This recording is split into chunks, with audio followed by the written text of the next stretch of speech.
एक बार देवी पार्वती भगवान शिव से कहती है, हे प्रभु, मनुष्य जीवन में सुखी कब होता है? इस प्रश्न पर भगवान शिव देवी पार्वती को एक कथा सुनाते हैं। इस कथा को आप भी पूरा जरूर सुने। जो भी मनुष्य यह कथा सुनता है, भगवान भोलेनाथ उसकी मनोकामना अवश्य पूर्ण करते हैं। एक समय की बात है, रामू अपने पुराने दो दोस्तों से मिलने जा रहा था।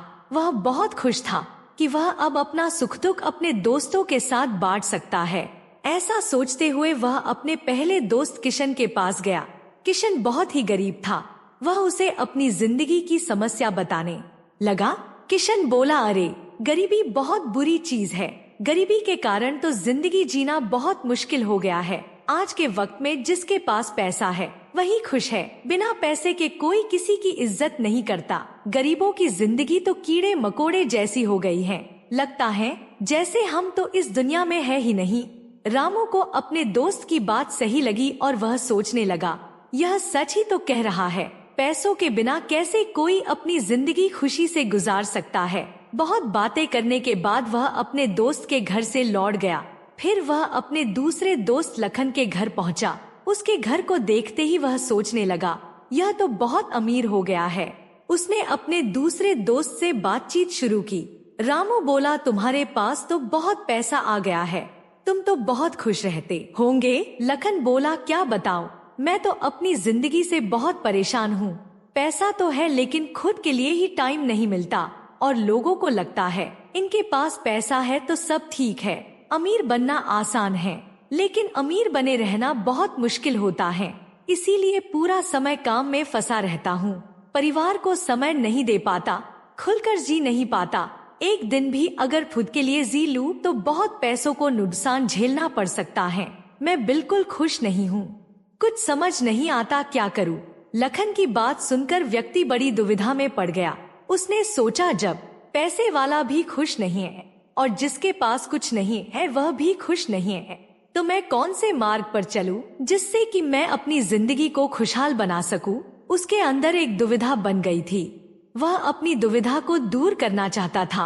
वह इस बात का जवाब ढूंढने के लिए एक महात्मा के पास पहुंचा। महात्मा के पास पहुंचकर उसने उनको प्रणाम किया और बोला, गुरुजी, मेरे भीतर कई दिनों से एक दुविधा है। महात्मा बोले, किस प्रकार की दुविधा? रामू बोला, गुरुजी, मेरी दुविधा यह है कि मेरे दो मित्र हैं और मैंने दोनों की जिंदगियों को बारीकी से देखा है। मेरे एक मित्र के पास धन की कमी है, वह हमेशा धन की कामना करता है और दुखी रहता है। मेरे दूसरे मित्र के पास अत्यधिक धन है लेकिन धन होने के बावजूद भी वह दुखी रहता है। तो मुझे समझ नहीं आ रहा है कि मुझे धन की कामना करनी चाहिए या नहीं। महात्मा बोले, तुम्हें धन क्यों चाहिए? रामू बोला, जीवन को आसान और सुखी बनाने के लिए धन की आवश्यकता है। गरीबों की मदद करने के लिए अमीर बनना है। महात्मा बोले, तुम्हारा उद्देश्य सही है लेकिन अक्सर लोग सिर्फ दिखावा करने के लिए अमीर बनते हैं। बड़ा घर, बड़ी गाड़ी, ये सब दिखावा ही तो है और यह दिखावा हमेशा बना रहे इसलिए दिन रात धन के पीछे भागते रहते हैं। ऐसे लोग ना परिवार को समय दे पाते हैं, ना ही इस खूबसूरत जीवन को जी पाते हैं। इसलिए अमीर इंसान हमेशा दुखी रहता है। रामू बोला, तो क्या धन कमाना ढलत है? महात्मा बोले, धन कमाना ढलत नहीं, लेकिन धन कमाने का उद्देश्य क्या है ये सबसे महत्वपूर्ण है। व्यक्ति को जीवन चलाने के लिए धन की आवश्यकता होती है, इसलिए धन तो तुम्हें कमाना ही होगा। लेकिन महत्वपूर्ण ये है कि तुम धन का उपयोग दिखावा करने के लिए करते हो या अपनी आवश्यकताओं की पूर्ति करने के लिए करते हो।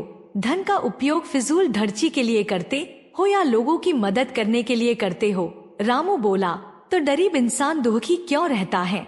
महात्मा बोले, गरीब इंसान हमेशा इस भ्रम में रहता है कि जिसके पास अत्यधिक धन है सिर्फ वही लोग खुश और सुखी हैं और वह चाहता है कि उसके पास भी उतना ही पैसा, बड़ा घर, बड़ी गाड़ी होनी चाहिए जितना कि अमीर लोगों के पास है। इस संसार में काम की कमी नहीं है। वह काम करता है और पर्याप्त धन कमाता है जिससे कि उसका घर चल सके, लेकिन अमीर लोगों देखकर उनके जैसा बनने की कामना उसे हमेशा दुखी करती रहती है। रामू को महात्मा की बात समझ में आ रही थी कि आखिर वह क्या कहना चाहते हैं। रामू बोला, गुरुजी, आप सत्य कहते हैं, हमें धन का इस्तेमाल दिखावा करने के लिए नहीं करना चाहिए। और ना ही किसी अमीर व्यक्ति को देखकर अपने मन में उसके जैसा बनने की भावना लानी चाहिए। गुरुजी, मेरे भीतर से आपने मेरी दुविधा को खत्म कर दिया है। महात्मा ने उसे आशीर्वाद दिया और रामू ने हाथ जोड़कर महात्मा का धन्यवाद किया। भगवान शिव कहते हैं, जो इंसान जीवन में संतोष रखता है और दूसरे लोगों को देखकर दिखावे में फालतू खर्च नहीं करता, वही सुखी है। वीडियो पसंद आई तो वीडियो को लाइक और चैनल को सब्सक्राइब जरूर करें।